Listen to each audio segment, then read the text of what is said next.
Hello बच्चों इस class में आज हम कोऑर्डिनेट ज्योमेट्री पढ़ेंगे। ये कोऑर्डिनेट ज्योमेट्री वर्ड जितना कठिन लगता है बच्चों, इसमें कंटेंट उतना मुश्किल है नहीं, और ये बात मैं आज आपको साबित कर दूंगा। बस आप मेरे साथ जुड़े रहिए। तो चलिए फिर देखते हैं कोऑर्डिनेट ज्योमेट्री। इस क्लास में आज हम ये टॉपिक्स कवर करेंगे: coordinate axis, coordinate plane, quadrants, plotting points on plane और डिस्टेंस बिटवीन 2 पॉइंट्स। तो इसको शुरू करने के लिए हम एक सिंपल चीज से स्टार्ट करते हैं जो हम लोग जानते हैं, रियल नंबर लाइन। तो रियल नंबर लाइन क्या होती है बच्चों? एक स्ट्रेट हॉरिजॉन्टल लाइन होती है। इसमें एक किसी पॉइंट को हम 0 बोल देते हैं, और फिर क्या होता है कि 0 के राइट साइड में जितने पॉइंट्स आते हैं वो सारे पॉजिटिव होते हैं, और 0 के लेफ्ट साइड में जितने पॉइंट्स होते हैं वो सारे नेगेटिव पॉइंट्स होते हैं। तो हम इस पे पॉइंट्स को प्लॉट कर सकते हैं रियल नंबर लाइन पे। जैसे 0 से जब हम 1 यूनिट आगे बढ़ते हैं तो वो पॉइंट होता है +1। उसी तरह से 2 यूनिट आगे बढ़ेंगे तो +2 पॉइंट्स पे हम पहुंच जाएंगे। फिर 3 यूनिट पे +3 पॉइंट है, एंड सो ऑन, इनफाइनाइट तक हम इसको जा सकते हैं पॉजिटिव डायरेक्शन में। फिर लेफ्ट साइड में चलते हैं। 1 यूनिट की दूरी पे जब हम लेफ्ट साइड में जाएंगे तो -1 पॉइंट आएगा। इसी तरह से 2 यूनिट्स की डिस्टेंस पे जब जाएंगे लेफ्ट साइड में तो -2 पॉइंट आएगा, फिर -3 आएगा, एंड सो ऑन। इस तरह हम इनफाइनाइट तक जा सकते हैं। तो ये हमारा क्या हो गया? रियल नंबर लाइन हो गया। तो ये क्या हो गया कि एक डायमेंशन की चीज हो गई, एक ही डायरेक्शन में जा रहा है। तो रियल लाइफ में यूनिडायरेक्शनल तो ज़्यादा कुछ होता नहीं है। किसी रोड पे भी हम जाते हैं तो हम देखते हैं कि सीधी तो रोड नहीं जाती है, आगे जाके कहीं लेफ्ट मुड़ती है, राइट मुड़ती है। तो हमको 2 डायमेंशन के बारे में सोचना होगा। अब 2 डायमेंशन में हम कैसे जाएंगे कि ये जो हॉरिजॉन्टल रियल नंबर लाइन है, इसको अगर हम एंटी क्लॉकवाइज 90 डिग्री रोटेट कर दें तो हमको क्या मिलेगा? तो हमको एक वर्टिकल लाइन मिल जाएगी, एक जो है वर्टिकल लाइन मिल जाएगी, और ये 0 इसमें होगा, यही वाला 0 अब ये वर्टिकल लाइन में दिखाई पड़ रहा है हमको। और चूंकि हमने एंटी क्लॉकवाइज रोटेट किया है तो सारे पॉजिटिव पॉइंट्स आपको ऊपर दिखाई पड़ेंगे, +1, +2, +3, और माइनस वाले पॉइंट्स जो हैं वो 0 के नीचे दिखाई पड़ेंगे। अब हमको क्या करना है कि हॉरिजॉन्टल और वर्टिकल लाइन को मिला देना है, जिससे कि 0 0 से कोइंसाइड कर जाए। ठीक है बच्चों? अब ये हमने मिला दिया।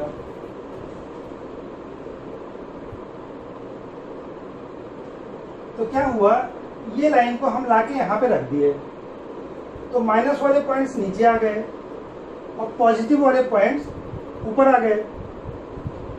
तो इसी को हम कोऑर्डिनेट प्लेन बोलते हैं, और ये हमारा एक्स एक्सिस होता है, जिसको हम x डैश से डिनोट करते हैं, और ये हमारा जो वर्टिकल डायरेक्शन में है इसको हम y एक्सिस बोलते हैं, और y डैश से डिनोट करते हैं। इस पे पॉइंट्स हम प्लॉट कर सकते हैं। जैसे ये हमारा +1 है, ये हमारा +2 है, ये हमारा +3 है। सिमिलरली नेगेटिव डायरेक्शन में नीचे की तरफ भी हम नेगेटिव पॉइंट्स को दिखा सकते हैं। जैसे ये -1 हुआ, ये -2 है, ये -3 है, एंड सो ऑन। ये हम बहुत नीचे तक जा सकते हैं। अब ये हमारा जो है कोऑर्डिनेट प्लेन बन गया, और ये कोऑर्डिनेट एक्सिस हो गया, ये x एक्सिस, और ये हमारा y एक्सिस हो गया। अब इसकी खासियत क्या हुई कि जैसे हमने ये बनाया, हमारा ये जो बोर्ड है ये 4 हिस्सों में बट गया। एक हिस्सा इधर आया, एक ये और चौथा ये है।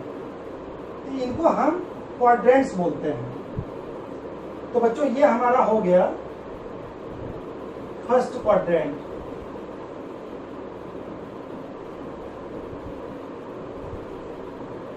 ठीक है बच्चों, ये हो गया फर्स्ट क्वाड्रेंट और ये सिमिलरली हो गया सेकंड, ये हमारा हो गया थर्ड,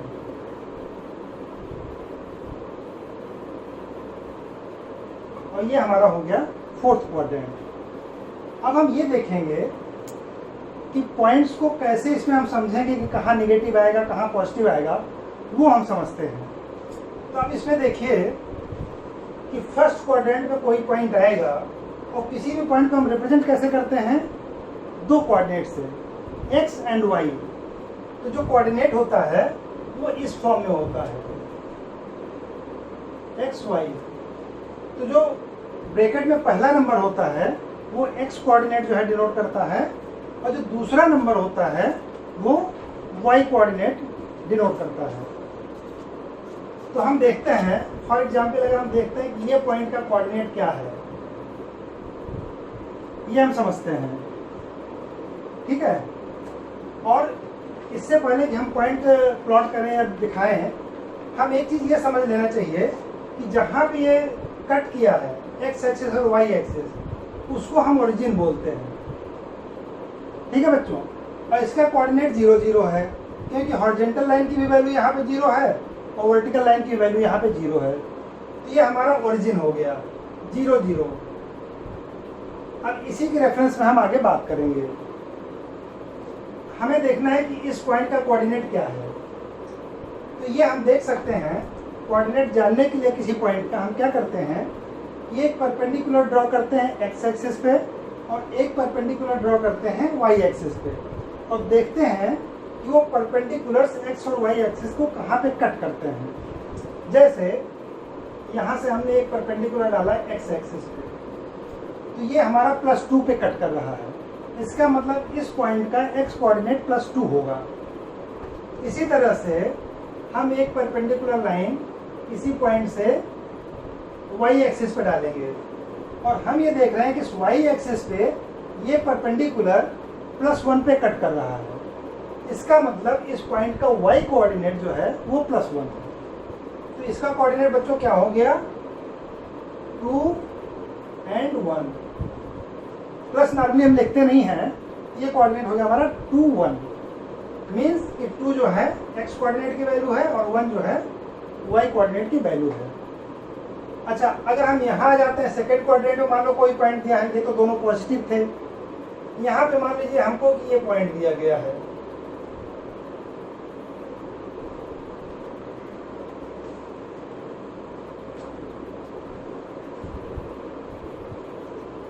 जैसे ये पॉइंट हमको दिया गया है, इस पॉइंट का कोऑर्डिनेट हमको निकालना है। तो यहाँ भी वही काम करेंगे हम कि एक परपेंडिकुलर डालेंगे जो कि एक्स एक्सिस पे कहीं कट करेगा, तो जहाँ पे कट करेगा वही एक्स कोऑर्डिनेट हो गया। सिमिलरली वाई एक्सिस पे हम इसका परपेंडिकुलर डालेंगे, वो जहाँ कट करेगा वो इसका वाई कोऑर्डिनेट हो जाएगा। तो आप देख रहे हैं कि ये एक्स पे माइनस डायरेक्शन में कट कर रहा है और -2 पे, तो इसका एक्स कोऑर्डिनेट हो जाएगा पॉइंट का -2। अब चूंकि माइनस तो माइनस लिखना पड़ेगा। और वाई एक्सिस पे देखिए कि प्लस डायरेक्शन में कट कर रहा है, तो वाई कोऑर्डिनेट हो जाएगा 2। तो बच्चों ये कोऑर्डिनेट हो गया इसका -2 2। इसी तरह से जब इधर जाएंगे तो दोनों ही x y coordinate minus minus आएंगे। और जब हम फोर्थ में आएंगे तो यहाँ जब आएंगे देखेंगे एक्स डायरेक्शन पॉजिटिव है और वाई माइनस है। पहले हम एक्स लिखते हैं तो एक्स कोऑर्डिनेट यहाँ प्लस होगा, तो यहाँ पर हम देखेंगे कोऑर्डिनेट्स प्लस माइनस के फॉर्म में आएंगे, यहाँ पर प्लस प्लस ही रहेगा। इधर आप देख ही चुके हैं कि माइनस और प्लस के फॉर्म में रहेगा। थर्ड क्वाड्रेंट में दोनों चीजें हमारी माइनस होंगी, माइनस माइनस के फॉर्म में आएगा। इस तरह से बच्चों ये पॉइंट्स दिखाई पड़ेंगे हमको सारे। तो किसी भी कोई भी पॉइंट दिया हुआ हो तो अब हम इसको कोऑर्डिनेट उसका बता सकते हैं। सिंपल कि वहां से हम परपेंडिकुलर एक्स पे डालेंगे और वाई एक्सिस पे डालेंगे, तो एक्स एक्सिस पे जहाँ कट करेगा वो एक्स कोऑर्डिनेट होगा और वाई एक्सिस पे जहाँ कट करेगा वो उसका वाई कोऑर्डिनेट होगा। है ना सिंपल बच्चों, ठीक है। अब नेक्स्ट प्रॉब्लम ये आती है कि हमको कोई कोऑर्डिनेट दिया गया है और बताया जाए कि उसका पॉइंट आप दिखाइए कहाँ पड़ेगा इस प्लेन पे। अभी तो हम देख रहे थे पॉइंट दिया गया था, उसका कोऑर्डिनेट निकाल रहे थे। अब नेक्स्ट हम क्या करने जा रहे हैं कि कोऑर्डिनेट दिया गया है और हमको पॉइंट दिखाना है कि प्लेन पे कहाँ है। तो चलिए ये हम मिटा देते हैं।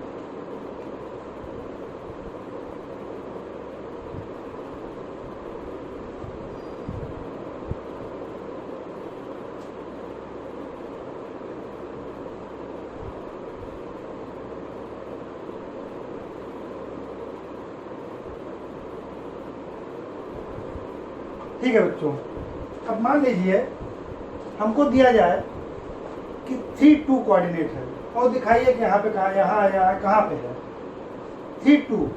ठीक है, तो 3 2 हमको दिया गया है। तो 3 2 दिया गया मतलब 3 भी पॉजिटिव है, 2 भी पॉजिटिव है। तो हमको समझ जाना चाहिए कि दोनों पॉजिटिविटी फर्स्ट क्वाड्रेंट में पड़ेगा। कैसे करेंगे हम बच्चों कि जो एक्स कोऑर्डिनेट है वो हम देखेंगे कि एक्स एक्सिस पे कहाँ पे है। ये 3 है तो ये +3a है। ठीक है बच्चों, अब क्या करेंगे कि इस पे हम एक परपेंडिकुलर लाइन ड्रॉ करेंगे। तो ये 3 से पास होती हुई ये परपेंडिकुलर लाइन है। अब हम ये देखेंगे कि इस लाइन पे जितने पॉइंट पड़ेंगे इन सभी का कोऑर्डिनेट एक्स कोऑर्डिनेट +3 होगा। अब इसी में से कोई एक पॉइंट होगा जो ये होगा दिया गया हमको। तो अब y के लिए हम देखेंगे बेटा कि जो 2 से हम एक परपेंडिकुलर लाइन ड्रा करेंगे, y एक्सिस पर 2 से एक परपेंडिकुलर लाइन ड्रा करेंगे। ठीक है, अब ये लाइन बच्चों ऐसी है कि इसके हर पॉइंट पे y कोऑर्डिनेट 2 है। अब हमको एक ऐसा पॉइंट ढूंढना है जिसका x कोऑर्डिनेट 3 हो और y कोऑर्डिनेट 2 हो। तो वो सिर्फ और सिर्फ यही पॉइंट होगा। ये जो पॉइंट ऑफ इंटरसेक्शन है ये पॉइंट हमारा 3 2 है। तो इस तरह से कोई भी दिया हुआ पॉइंट हम प्लेन पे प्लॉट कर सकते हैं। ठीक है बच्चों, दूसरा पॉइंट प्लॉट करना आपको मान लो 3 3 दिया गया है तो 3 3 यहाँ आ जाएगा। ये x कोऑर्डिनेट 3 है, y कोऑर्डिनेट हमारा भी +3 हो गया। इस तरह से आप कोई भी पॉइंट प्लॉट कर सकते हैं। ठीक है बच्चों, तो ये हम समझ गए। अब पॉइंट प्लॉट करने का मेथड हमको समझ में आ गया। अब हम लोग देखेंगे कि डिस्टेंस फार्मूला, कि दो पॉइंट्स के बीच में डिस्टेंस क्या होता है। हाँ तो बच्चों नेक्स्ट पॉइंट है डिस्टेंस बिटवीन 2 पॉइंट्स। मतलब कोऑर्डिनेट प्लेन पे 2 पॉइंट्स दिए हुए हैं या उनके कोऑर्डिनेट्स दिए हुए हैं, तो हम उनके बीच की दूरी निकालेंगे। ठीक है, तो सपोज करिए कि एक पॉइंट हमको P दिया हुआ है। ठीक है, ये पॉइंट P दिया हुआ है और एक पॉइंट हमको यहाँ पे Q दिया हुआ है। ये पॉइंट मान लीजिए Q है। ठीक है, ये P का कोऑर्डिनेट है मान लीजिए x1 y1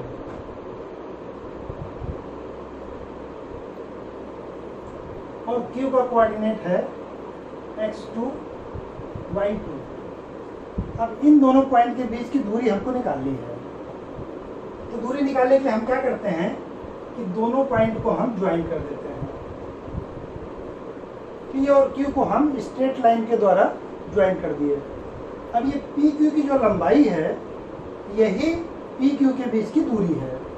अब ये हमको निकालना है। कैसे निकालेंगे देखिए, इसमें हम क्या करेंगे कि दोनों पॉइंट से x एक्सिस पर परपेंडिकुलर ड्रॉ करेंगे और दोनों पॉइंट से y एक्सिस पे भी परपेंडिकुलर ड्रॉ करेंगे। ये परपेंडिकुलर हमारा x एक्सिस पे आ गया और ये परपेंडिकुलर हमारा y एक्सिस पे आ गया। ठीक है बच्चों, तो इस पॉइंट का कोऑर्डिनेट x2 y2 है। तो x एक्सिस पे जो ये परपेंडिकुलर कट करेगा उसकी वैल्यू होगी x2 और यहाँ y पे जो ये कट करेगा इसकी वैल्यू होगी y2। ठीक है बच्चों, सिमिलरली P पॉइंट से जब हम परपेंडिकुलर ड्रा कर रहे हैं x और y एक्सिस पे, तो x पर ये कट करेगा x1 पे, y पे ये कट करेगा y1 पे। तो ये हो गया x1 डिस्टेंस और ये हो गया x2 डिस्टेंस, ये हो गया हमारा y1 डिस्टेंस, ये डिस्टेंस की वैल्यू हो गई y2। ठीक है, अब देखिए हम क्या करते हैं कि ये जो P पॉइंट का y एक्सिस पर परपेंडिकुलर है, इसको हम पीछे एक्सटेंड करते हैं, ये यहाँ तक आ गए हैं, और मान लिया कि ये जहाँ पे कट किया उस पॉइंट का नाम हमने दे दिया N। तो आप देखिए बच्चों कि ये PNQ एक राइट एंगल ट्रायंगल बन गया। और राइट एंगल ट्रायंगल की जब भी बात आती है तो राइट एंगल ट्रायंगल में हम पाइथागोरस थ्योरम लगा सकते हैं। आप जानते हैं पाइथागोरस थ्योरम आपने पढ़ा है कि एक ट्रायंगल है ABC, ABC एक ट्रायंगल है जिसमें angle B is right angle. तो यहाँ पे हम पाइथागोरस थ्योरम कैसे लगाते हैं कि AC square is equal to AB square plus AC square. ठीक है, तो AC square is equal to AB plus BC square, ये BC स्क्वायर होगा। ठीक है बच्चों, AC square is equal to AB square plus BC square. अब यही पाइथागोरस थ्योरम हम यहाँ पे लगाएंगे। यहाँ पे क्या होगा कि PN square plus NQ square is equal to PQ square हो जाएगा। क्या हो जाएगा? PQ square is equal to PN square plus NQ square. ठीक है बच्चों, अब इसमें क्या है, Pn और NQ की वैल्यू हमको देखनी है कि क्या है। तो Pn आप यहाँ से देख सकते हैं कि ये Pn जो है ये डिस्टेंस माइनस ये डिस्टेंस, तो ये क्या है x2 माइनस x1। तो ये Pn आपका हो गया x2 माइनस x1। ठीक है बच्चों, और NQ जो है, NQ क्या हुआ, NQ हो गया ये डिस्टेंस माइनस ये distance, means this minus this. तो ये क्या है, ये y2 है और ये y1 है। तो ये NQ हो गया y2 minus y1 plus y2 minus y1 whole square. ठीक है बच्चों, अब ये तो हो गया PQ स्क्वायर की वैल्यू, हमको निकालना है PQ। तो PQ जब करेंगे हम, इसका हमको स्क्वायर रूट लेना पड़ेगा। ठीक है बच्चों, तो ये आपका डिस्टेंस आ गया between two given points PQ। इसमें P का कोऑर्डिनेट x1 y1 है और Q का कोऑर्डिनेट x2 y2 है। अब इसमें ये डिपेंड नहीं करता कौन सा पॉइंट हम पहले लेते हैं कौन सा बाद में लेते हैं। जैसे मान लीजिए हमसे पूछा जाए कि दो पॉइंट्स हैं जिसके कोऑर्डिनेट 5 5 है एक, और एक कोऑर्डिनेट है 1 2। अब पूछा जाए कि इन दोनों पॉइंट्स के बीच की डिस्टेंस निकालिए, तो आप चाहे इसको x1 y1 ले लीजिए या इसको लीजिए, उससे कोई फर्क नहीं पड़ता है। एक पॉइंट को आप x1 y1 लीजिए और दूसरे पॉइंट को x2 y2 ले लीजिए। तो फॉर एग्जाम्पल हम 5 5 को x1 y1 ले लिए और 1 2 को हम x2 y2 ले लिए, तो क्या हमारा डिस्टेंस कैसे निकलेगा?